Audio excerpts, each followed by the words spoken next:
All right, ladies and gentlemen, we're going to be starting the second session for the day, which is themed out the right idea as a foundation for a successful digital project. The second session is going to be moderated by engineer Jassim Al-Mutawa from Kuwait, the president of the Advanced Technology Group and the country manager for Gartner. If you would like to welcome Mr. Jassim over to the podium.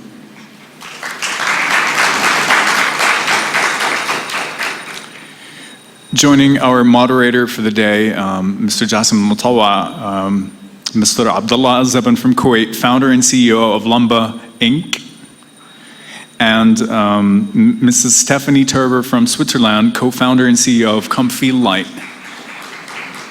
Mr. Renato Ferraz from Brazil, co-founder at SciCrop, and Mr. Mohammed Sheikhuddin from Bahrain, CEO and co-founder of EXA Technologies. If you'd like to have the speakers over to the podium for the second session.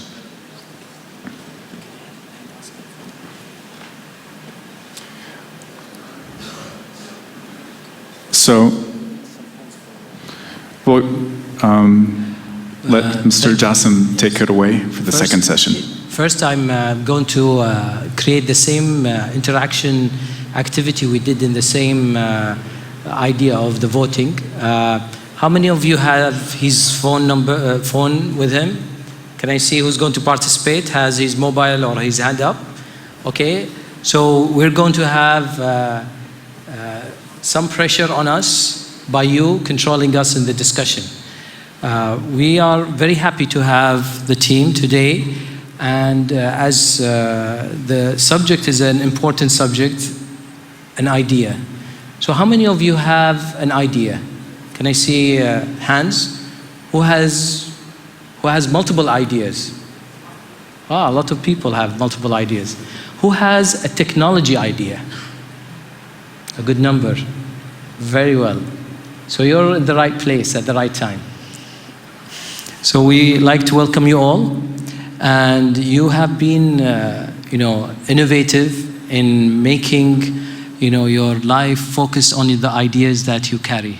And it's important for us also to learn from you. You are our stars, and we like to, you to take us in your journey in how and what was the idea that made you focus on what you're doing.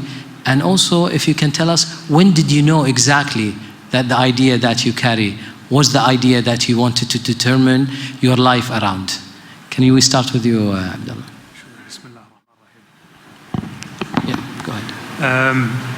Well, I think it's a long answer that I'll try to summarize.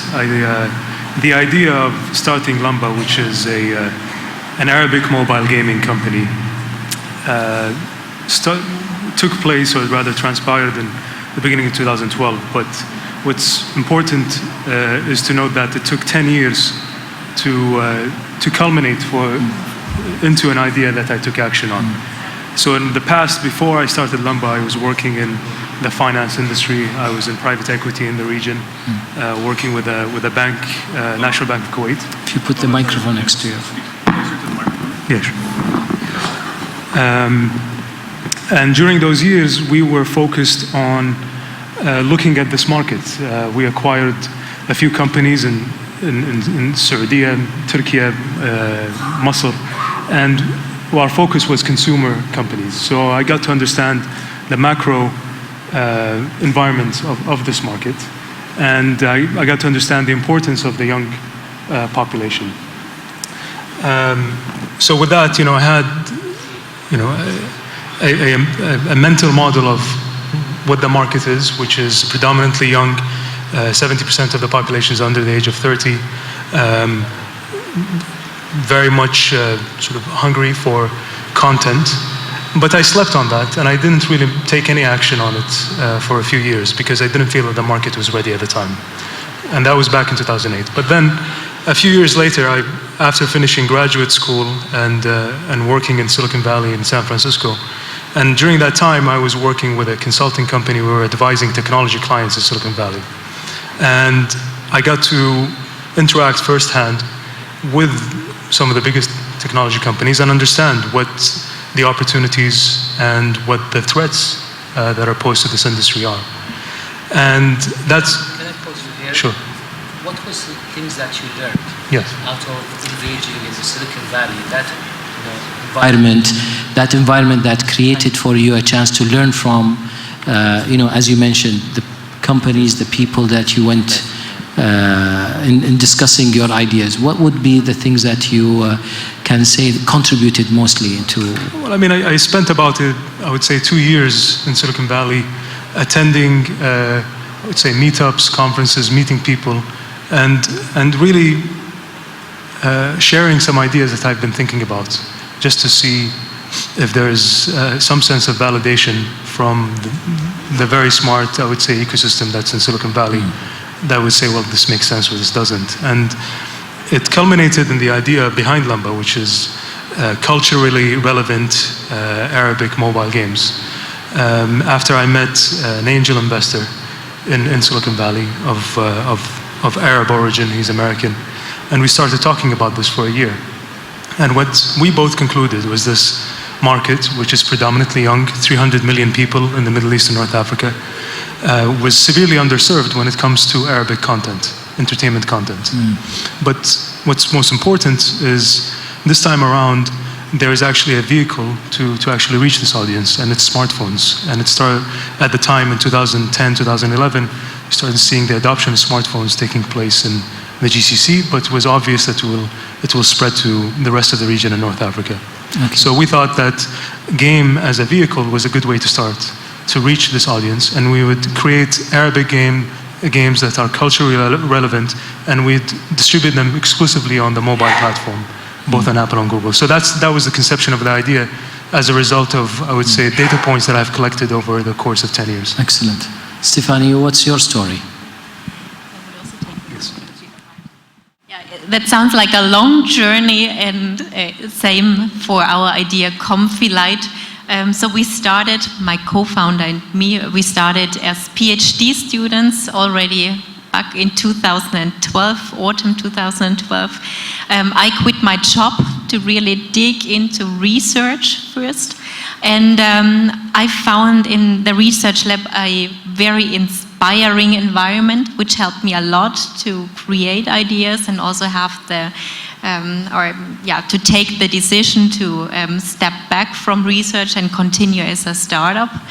And what helped us a lot is to have, first of all, the freedom to search for an idea, but also to have kind of a scope, not to look in a blue sky, but have kind of a broad direction where it should go to.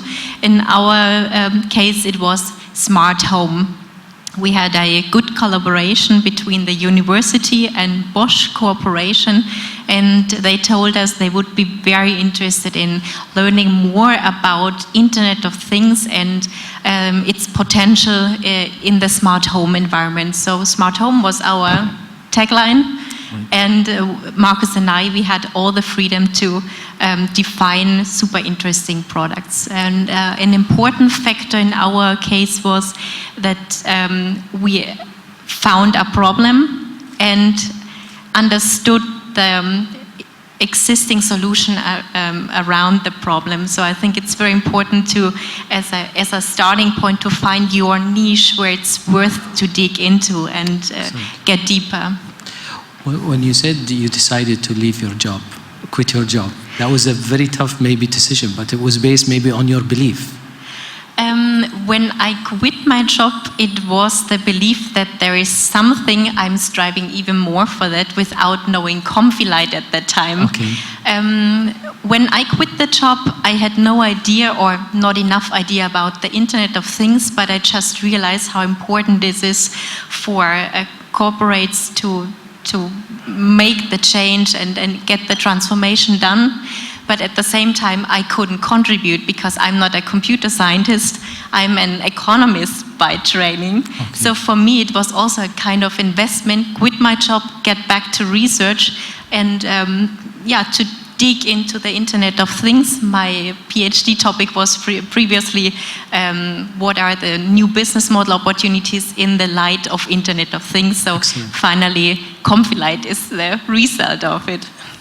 And as you decided to move into something, did you change the idea as you evolved? Because you started with the passion, maybe, and you decided to move into focusing your energy into out of the research. What can you teach us from your experience? Some golden advice that is important for everyone who's venturing into this journey. I think you always have to be brave if you leave something to go for something. And in my case, the positive feedback from the market, from juries of competitions we take part in, were a very important factor to also as an external indicator that it's worth to focus on it. Excellent. Renato, tell us your story. We're so excited about you changing the way we would see agriculture. Yeah. Actually, I will try to summarize a little bit my history here. We have started our startup back in 2014, so we have just 1 year of existence. And that time we are deep inside the financial market. So me and my partner, we are really tired about the financial stuffs and that life that you need to work for almost 15 hours in a day, and just for something that you don't know the meaning. So when we start to think about to build something different for the earth and the planet, we think about the agriculture, because everything starts with the agriculture, with the primary sector. And when you see that in Brazil, for example, we have a lot of economic problems and some situations that's really difficult to grow a startup now, we believe that to choose an idea, you need to be focused on what you want for your life, and what the environment of your country gives to you to build something different. So we start to see what make our lives better, and what we can bring for people to make something different with technology. Actually, in the past, we worked in the financial market, but we work with technology for the financial market. But that time it was really difficult for us to see something different to apply. So we start with agriculture, and then we bring out the research that we did and in our companies to this world. And we have also some past experience in other startups, so we fail with other startups. It's really important to have this experience. So for us, it's a continuous path to achieve this point right now. And it's really difficult for us to understand this word, because people today think that technology is just something that you're gonna do an app or something like that. For us, it's really different. For us, technology is something that you can make the big change in the world, be disruptive, and then you create something new for the lives and increase the quality of people. So this is our aim today. So that's why we start to bring the technology for the agriculture. Is really something different. Nobody knows how to apply technology in agriculture. They think that is just machines and tractors and something like that, but it's more than that. It's intelligence, it's software, it's a new way to grow food in different kinds of places. For example, here in Kuwait, we don't have an environment that is possible to plant and produce some kind of crops, but now we are having a new project inside crop that is called the indoor farms, that maybe you can now produce food inside countries. You don't need to import the food for feed people. So it's really important. Today we have a big agenda in Europe and US that is taking place today. That's the climate change. We also try to manage this kind of problems because nobody is seeing the problem that is gonna be in the future because of that. And when you talk about agriculture, it's all about weather, it's all about pests and plagues, and this is all related to the climate, to the things the humans are doing here today in our world. So for us, it's really important to take care about these problems and then deliver with technology a solution for that. So that's what we're trying to do right now. Is it a tough journey? Sorry? Are you having a tough journey? Yeah, we are having a lot of time spending with that, and actually we have just 1 year, but we think we are in the correct wave now. Excellent. Yeah. What are the things that you feel that contributed maybe to your, focus? Because you're really very focused on making something different and something very specific. Yeah, actually, I can't say about our past because we have some frustrating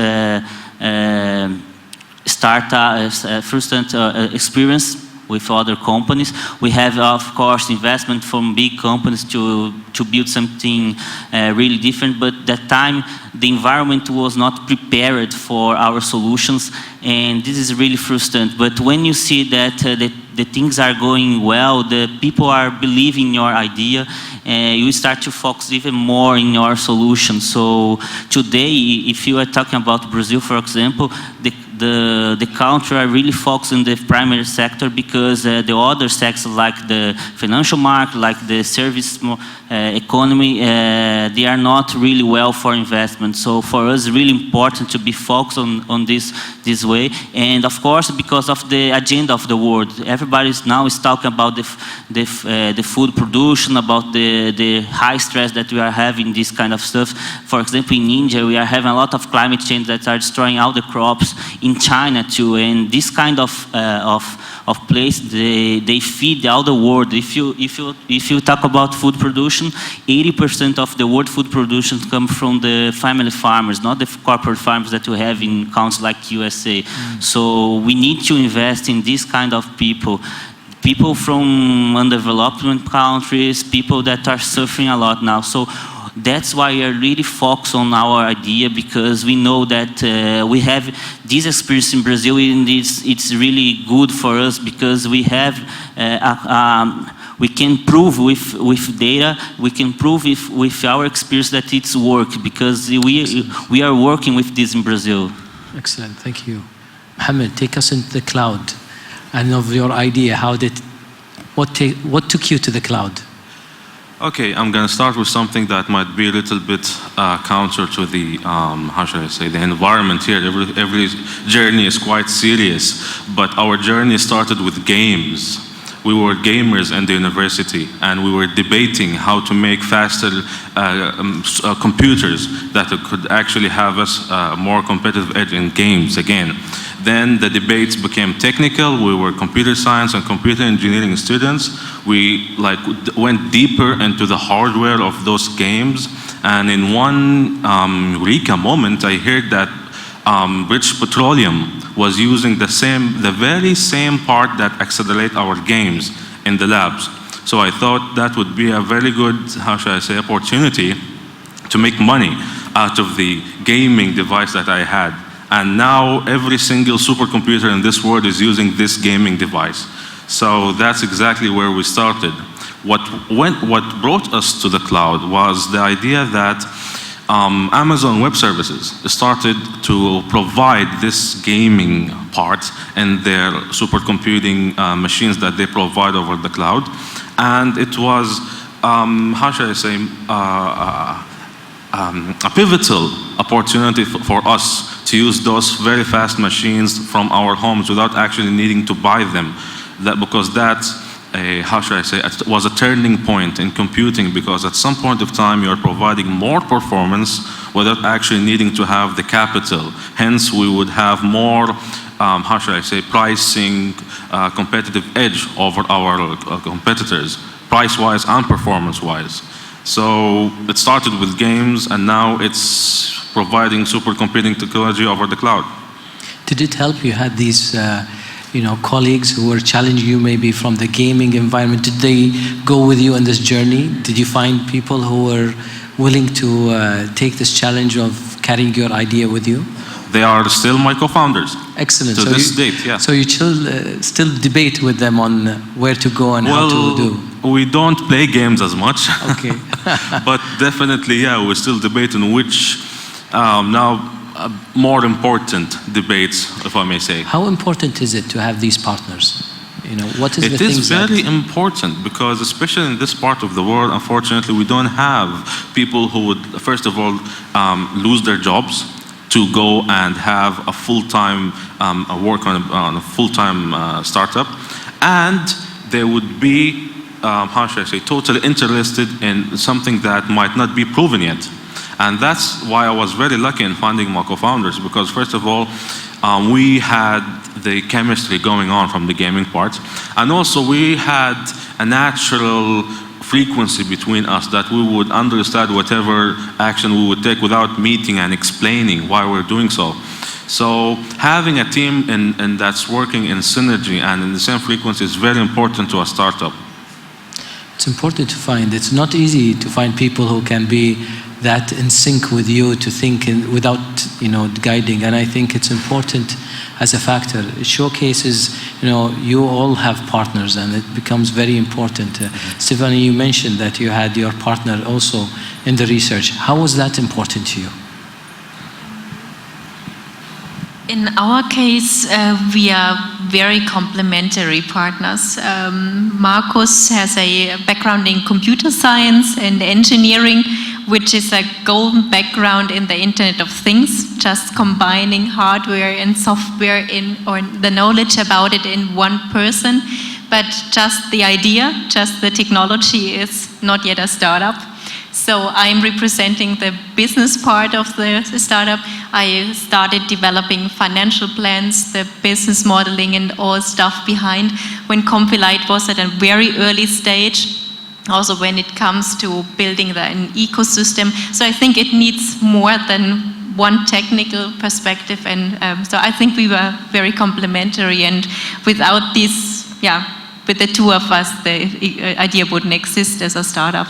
I'd like to challenge you all with a question. As you know that, it's not easy, going into something unknown. And when you go to something unknown, sometimes there are some failures. And the important thing of the culture of startups is to, stand up again fast and learn from that failure. What were some things that you really got through this journey that made you learn from your failures and pick up very fast? Can I start with you, Abdullah, to be quick on that? That's a great question, because when we developed our first game, we didn't design for it to become a financial success. We designed for it to become a product that could help us generate more data about the market. We were going into a market that has no data, but we had a few things that we understood about it that we thought would make it a fairly good bet to go into. So it's a young population, like I said, big smartphone adoption, but also it was a market that plays games and spends on games. However, it was not served with Arabic games. So when we developed our first game, we had a thesis that we wanted to prove. So we had three questions. Is this a market that wants Arabic games? Is this a market that wants culturally relevant content within the game? And is this a market that will pay for games? And we did as much as we can to scope the project or the product as tightly as possible, get it to the market as fast as possible, and then learn from it. And what we learned after we launched the game was that, yes, the market is hungry for this content, Arabic content. It loved the cultural customization of our games and the stories in the games. However, it didn't pay much for it. And we had to answer that question, are they ever going to pay or not? And we realized they did. It's just that we had the mistake of not targeting the right users. So we took all that feedback from the market and went back and developed our second game, again, with the conviction that there is a worthwhile market to go after. And it took us 1.5 years to develop our second game called Faz'a. And then when we launched it, we realized there is definitely a market, there was depth.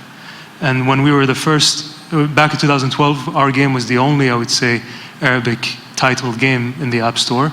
After we launched Faz'a, a few months after that, there are many, because I think we helped create that inflection point.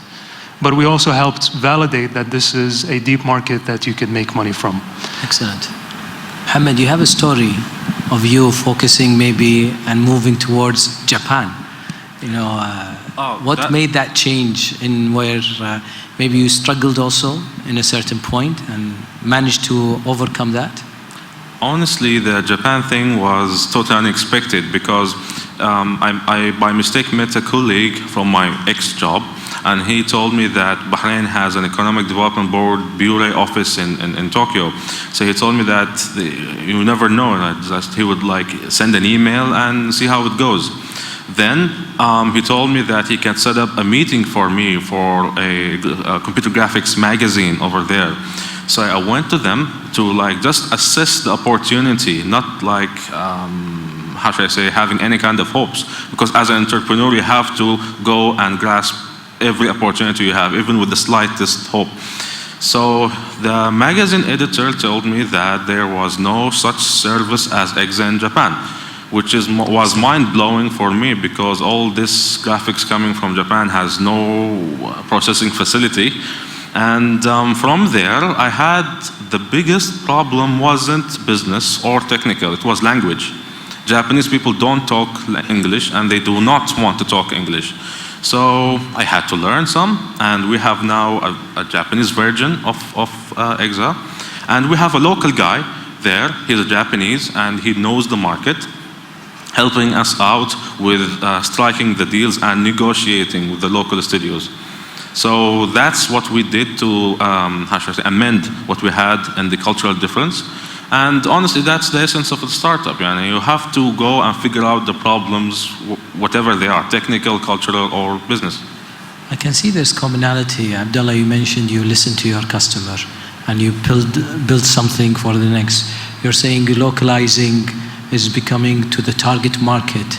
This is very useful, for our audience to know, is there a chance for their idea? Maybe they have to pivot and develop a chance to evolve it. Any other stories on how you pivoted maybe into changing, focusing, targeting that type of a customer?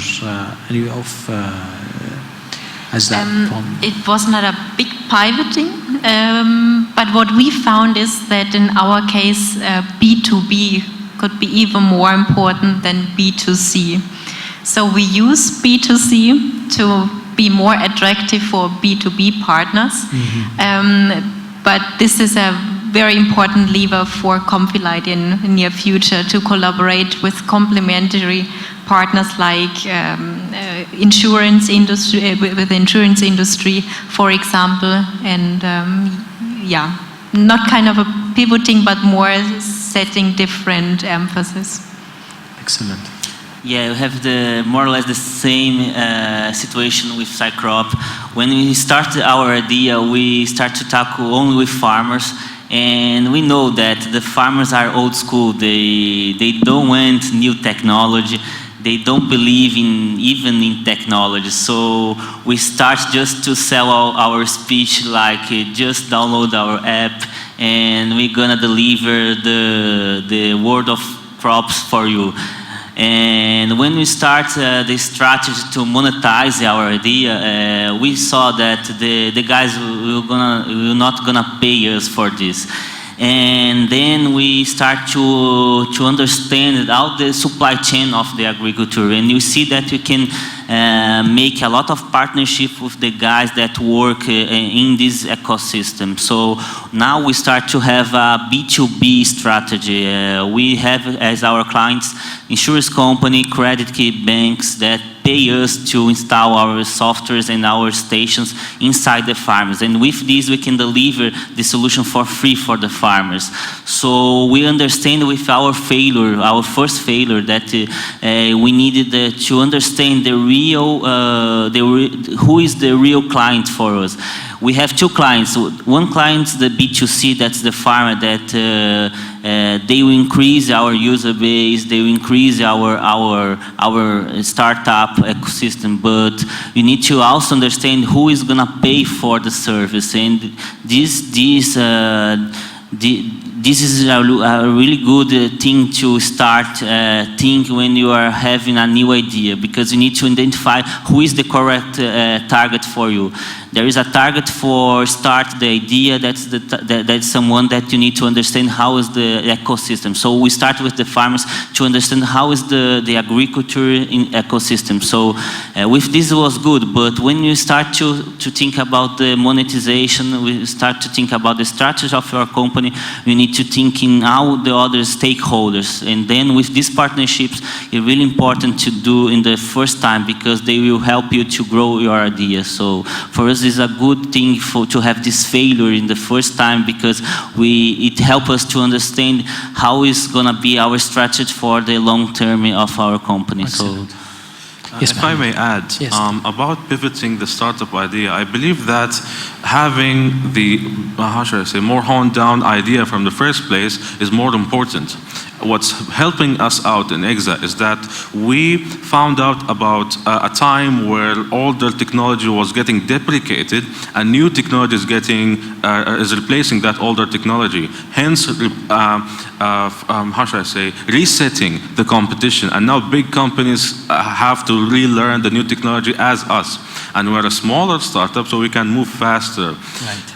And hence, pivoting might not be actually how should I say, the solution for many businesses. Sometimes you just need to have a smaller adjustment to the business, okay? Not just like totally pivoting the business with a sharper angle. So I believe having, and this is especially true for technical, how should I say, businesses, because every several years we have a new technology resetting the field. So I believe when pivoting, one should really go and think about it and not be fast, be fast, but not be hasty about pivoting your business. You mentioned a very interesting thing. Today, it's not a matter of the big and the small. It's more about the fast and the slow. You know, and we are in a dynamic economy that is changing, especially with the speed of the startups. What would you say that, to get our audience a little bit also enjoying this much better, funny stories?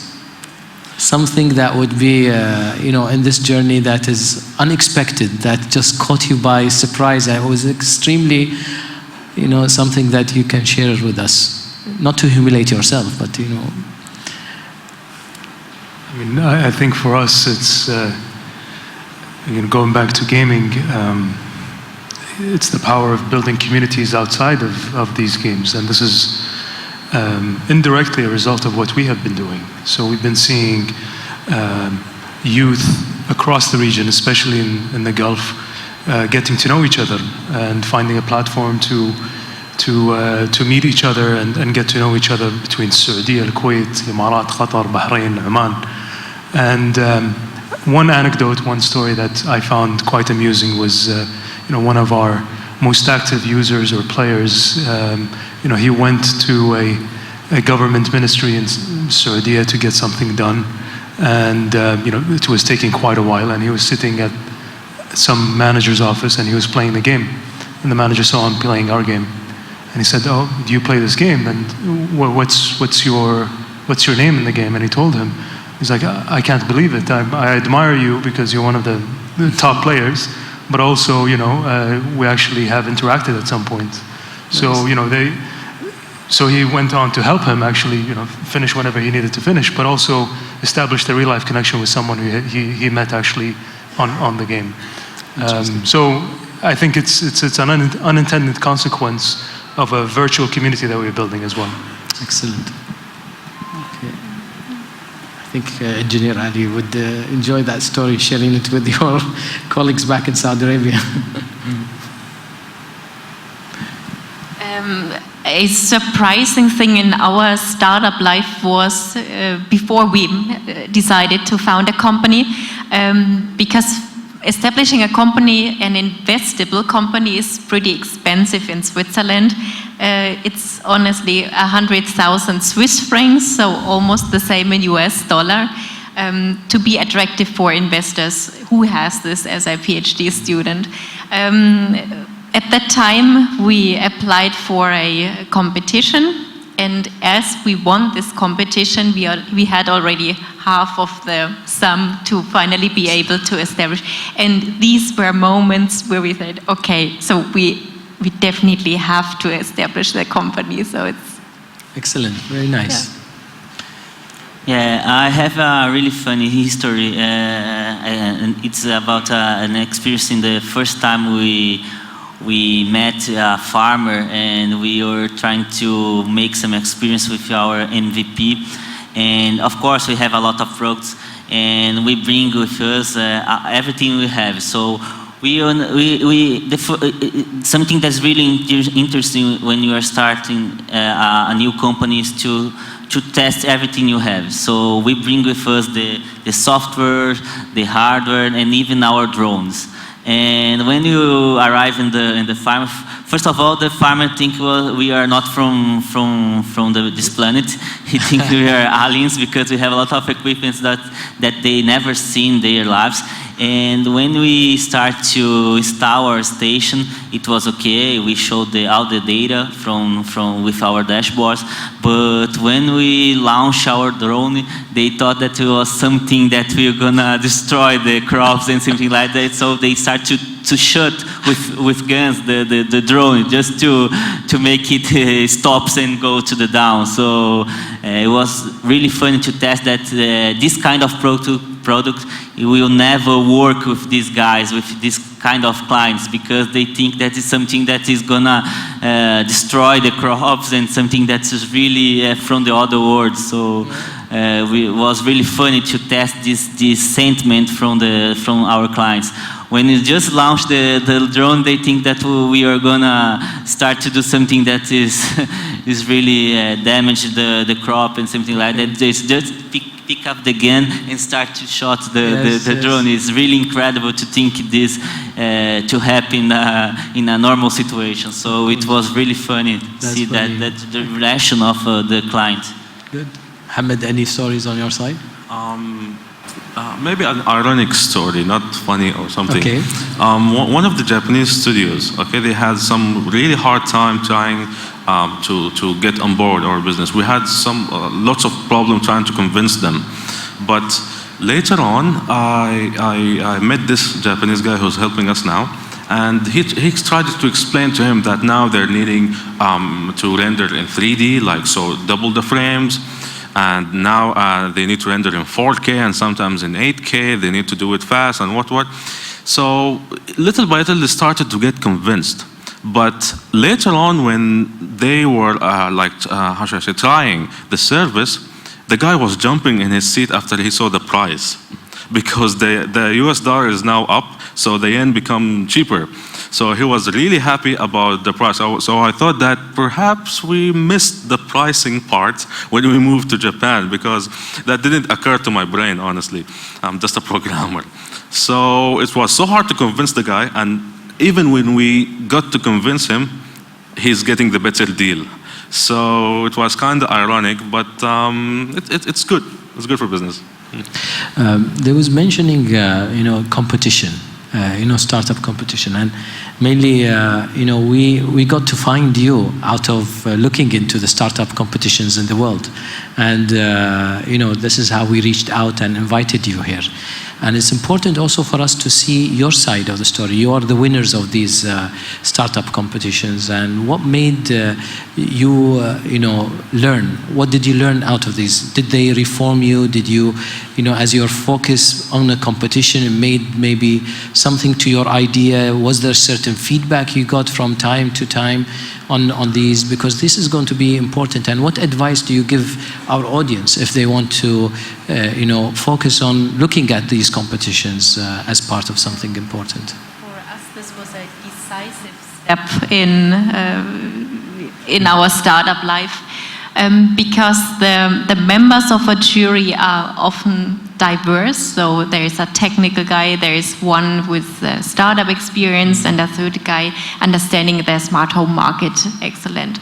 And receiving feedback from these kind of people, it was so valuable for us to stand as entrepreneurs in the middle of a room and get challenged and find the right answers, but also to think longer about answers we couldn't answer questions we could answer directly. So I think it was very important for us, and of course we gained a lot of credibility by being a prize winner, first on a national basis in Switzerland, then on international basis. We are invited now in Kuwait based on these prizes. I think this tells a lot, and I really can encourage you in Kuwait to establish the same, because it's a really nice way to give young startups exposure to the right people, to the right jury, to investors, and it helps a lot. And adding to this, we won a lot of prize money by winning prizes, and this even enabled us to accelerate, because we started our series development of our hardware even before we closed our financing round, because waiting for money, this slows down. And so the prizes and competitions were also an accelerator for us, so very valuable. Excellent. Mohammed, you were on the MIT. Yeah, and before the Intel competition in Silicon Valley. But before that, I might have mentioned this in the funny part, because I have one of my co-founders, I call him CCO, Chief Competition Officer. Okay, he's in charge of going and spamming every single startup competition on earth, and we have this template of answer key that we just inject in the competition required fields. The benefit is as... Can you elaborate on that, because it's interesting. Is it a tough thing to do, answering these questions before going into a competition? It is, and many of the competitors that I met had lots of problem, especially in answering them in time. So you have them beforehand ready, because you know your business. It's very, how should I say, important, and you can have very clear answers if you rehearse or if you think about the answers continually and update them as your business grows. But as if I may go to the step of after the competition, as Stephanie mentioned, we nobody knew about EGZA before the competitions in Intel and MIT. So we use that as exposure boosters to us, and we hinge to the name Intel and MIT when we explain EGZA. It's in military you have awards on your shoulder. Yes. It's the same exact thing. Exactly. And this is the most important thing that's missing from any startup is branding. And they don't know you, they didn't use you yet. They don't have any kind of reviews on your service. So if you have Intel or MIT that has awarded you, even if you're not a winner, I wasn't the winner, by the way. I was in the top 8 in both cases, but people don't see that. So I believe the exposure from the competitions is the best effect of it. Excellent. Renato? Yeah, I believe with both of them, because I agree.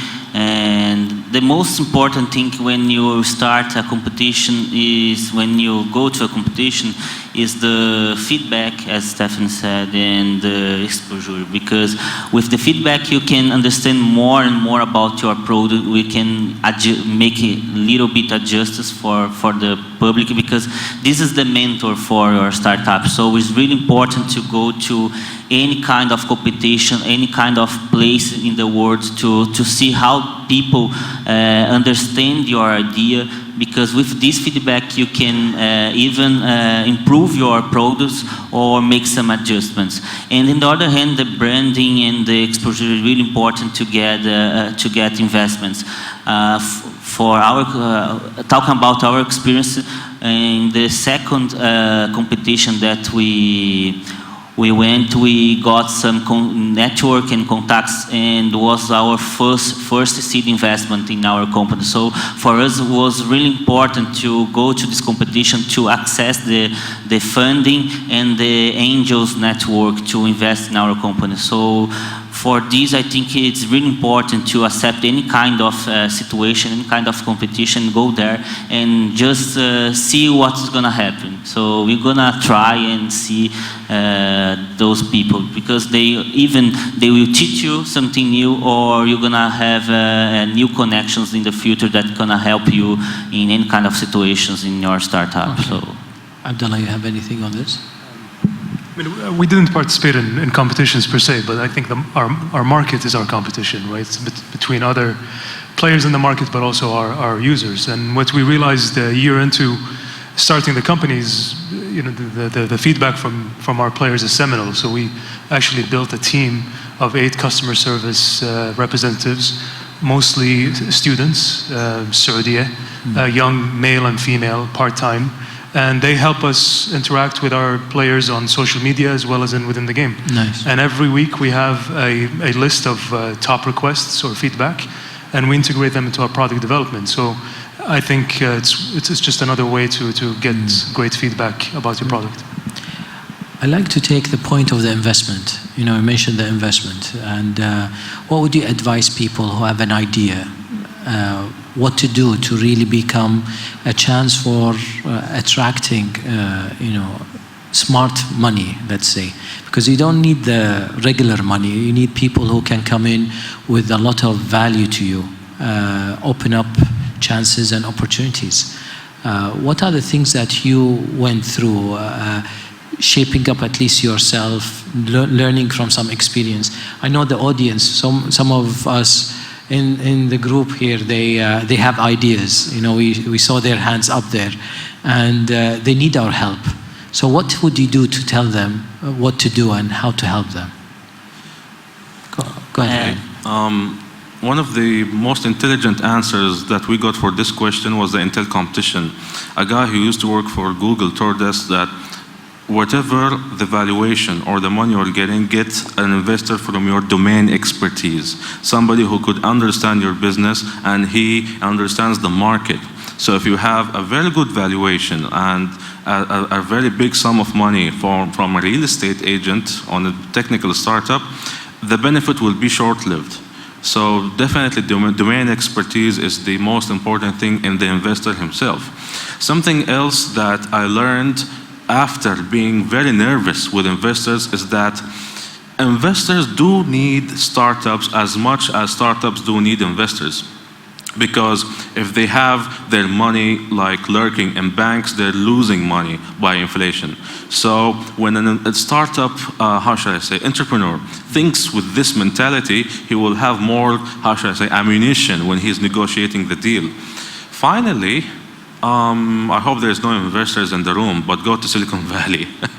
The valuations in the region are a little bit not attractive at all. And we're seeing better, lights on the horizon of good investors. But honestly, if it's a technical startup, you can register in Delaware like you're buying something from Amazon. And the flight over there isn't that expensive. Any advice from the group? One thing that we need to think about when you talk about investment is that investment is not just money. Investment is also mentoring. And when you start to talk with investors, we need to know the correct one that will help you grow your startup. So we need to meet that guy that we gonna invest money in you, but that guy that also teach you how to grow and make the connections with the correct people. So this is very important. And also to convince these guys, the investors, you need to have a word that we call traction. So we need to have a minimum MVP. You need to have a good growth in your clients' database. And this is really important to convince the guys. They have a lot of startup, they look every day, so you need to convince with traction numbers. So give them the numbers of your company and give them the experience that you have with your clients. So this is really important to convince an investor today. So okay. I think we have a last point before we get into the question and answer with the audience. Any point you want to advise? Go ahead, Abdullah. I just wanted to follow up on this last point. I agree with the feedback that the gentlemen have shared. I think another way for you to get the right advice, to get your version 1.0 of your product up and going, is to get advisors on board. This is what we did. You don't necessarily need to ask them for money, but you could give them a piece of your equity, and they have domain experience, and they could help guide you through the process. And that's just enough for you to get at least a product in the market that you can use. Creating like an advisory board? You can. I mean, you don't have to make it so formal. It could be one or two people. Okay. For us, in our case, it was actually two gentlemen that we met in the co-working space that we were in, and they have started they started and sold a mobile gaming company in the past. So we were sitting next to them, and we were telling them what we're doing, and they liked the idea, and we got them on board as advisors. Excellent. Thank you very much. And the floor is open for questions. And we have a gentleman here. A microphone is moving to you. Please introduce your name and your question. Assalamu alaikum wa rahmatullah. My name is Mohammed Boumedian. I'm an investigator from Morocco. So I will ask my question in Arabic language, but because my background is French and Arabic, English I can't speak fluently to explain my idea. أولاً أتقدم بالشكر الجزيل للسيد رئيس الجلسة والمشاركين الأربعة السادة والسيدة المحترمة. الورشة صراحة كانت أو الجلسة كانت غنية جداً بتجارب ناجحة. أكيد هذه التجارب الناجحة كانت لديها بدايات شيئاً ما متعثرة أو يرومها شيء من النقص في بداية انطلاق المشروع. بعد ذلك بمختلف أو باعتبار كل تجربة على حدة كان هناك مسار نجاح معين لكل من الحضور من المشاركين الكرام. سؤالي الآن بعد تخطي هذه العقبات وتحقيق المشروع لنجاح يعني يرضي الأغلبية منهم، ما هو السؤال الذي أطرحه قد تقدم به السيد رئيس الجلسة السيد المهندس جاسم مطوع مشكورا، لكن الإجابات وردت إجابات شيئا ما يرومها شيء من العمومية أو شيئا ما الهلامية أو الحديث العمومي. سؤالي المباشر: ما هو مخطط كل واحد منكم، السيدة الكريمة مخططها المستقبلي، بخصوص دعم الأفكار، أفكار المشاريع الناضجة طموحة لتفعيلها ومواكبتها حتى التأسيس والإنشاء والعمل بأريحية؟ وشكرا. Shukran. I will translate the question. I think it is focusing on what is the future that you carry. How do you focus on making it more towards the execution as part of something that they wanted to know more about what you're doing. احنا للتنويه عندنا جلسة غدا، الجلسة الأخيرة راح تركز فقط على الإجابة على هذا السؤال، ولكن راح أعطي فرصة يمكن if you can quickly just because the last session tomorrow is going to focus on the execution and the planning on this. Maybe if you can share some of the things that are you using any tools, doing certain things that can be helpful for people if they pass the struggling stage and they have now a chance for success. What are the things that will keep people more focused on their success as part of something that you feel is important? Maybe Abdullah, you can quickly answer this. Yeah, very quickly. Like I said, and I've touched on this before, just keep listening to your customers. I think the curse of success is you stop listening to your customer. So for us, we use a lot of analytical tools. We know exactly how much our customers are spending on time and how many times they're using our app. And if we see a decline, we try to understand what's going on. So being a step ahead of your customers or your product cycle and trying to improve it and being ahead of the wave usually helps you in making sure that you ensure your success going forward. Okay, good. Any other question? Yes, please. I have a question to all startups. I need your 30 seconds speech about your growing strategy for the coming 5 years. Very, very tough. But I'm sure you can pull it off. We're having the bullets of the future here, but we can do it. Are you up for it? Go for it, Abdullah. For us, from the beginning, it's not just mobile games, it's mobile entertainment. So we see games as the main vertical for us to build our base and our platform, and then we would like to go into adjacent vehicles or verticals that serve the same customer. So animation, interactive stories, other forms of content. Okay. Typical investor's question, to be honest. We start with Confilight right now, but this is just the first step in building up a complete system of in-home security or products and services around in-home security. And next products are not only around the light bulb, but also completing products like a ComfiCam, for example, or a ComfiLock to be more complete on this part. And of course, we heavily rely on ecosystem partners to even be more complementary on the service side. Excellent. For us from Sacrop, we start with hardware. We start to deliver products that help farmers grow more fast the crops. But for us, we think that the future is going to be at the data side. So we are starting to make something different that is big data with sensory and with artificial intelligence. We believe that in the future, we're going to help people produce food in any kind of soil, any kind of place in the world. Because with a controlled ecosystem, we can make any crop and plant anything that you want. So for our future, we believe that we're gonna have, we're gonna be the food providers for any country of the world. So that's our mission. Mohammed. For us, we're gonna do more of the same. We're gonna add support to more 3D software. We're gonna integrate it into the software instead of having a website. And we're going to go to different markets. And I hear Brazil doesn't have a render farm. Good. Next question.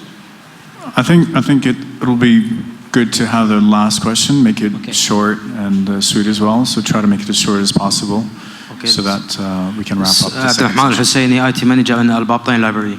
I have just a few questions. So just please make it one. Choose the best out of the few. No, it's okay. We'll give him two. Okay. The first question, in any project, we have difficulties. We face many things. You think the project come down and stop or something. So what the secret advice, or what is it, the good advice that I try to enhance my project, that I can face any problem and make my project to be successful. The second question, it's for Mrs. Stephanie, about the lights, the smart lights. I haven't just a small notes. I see this is in the market. It's so expensive. So can we in the future, or can get this in the future, we get reasonable price so most of people can use it? And that's all. Thank you very much. Thank you. So who can, you can start with the last question on the price elements. Okay. The price is high if you see a light bulb in it. it would be 3 times the price of another intelligent light bulb. But if you compare it with other security systems, and it is a security system, it's 1/3 of other smart security devices. So it always depends on the angle you look at it. But of course, with the time, I think we can get down with the production costs and realize better prices even to make it even more available to the people. Your first question is a difficult, long question to be answered. I can offer you to go offline with the gentleman of your choice to answer you. So if you can forgive us, I made you ask the question, so you have a chance. Now they are committed to answer you offline. Okay? Thank you very much. It's a great way to connect between the audience and the speakers as well, because it's always a give and take situation. I would like to thank the moderator for this session, Mr. Jassim al-Mutawwa from Kuwait, on running the session with the speakers, Mr. Abdullah Zaman from Kuwait, founder and CEO of Lumba Inc., Mrs. Stephanie Turber from Switzerland, co-founder and CEO of Comfy Light, Mr. Renato Ferraz from Brazil, co-founder at Cycrop, and Mr. Mohammed Sheikhuddin from Bahrain, CEO and co-founder at AXA Technologies. Thank you very much for your time. Definitely an enriching experience coming from the startups as opposed to the experience and the more of a macro view on things. So thank you very much.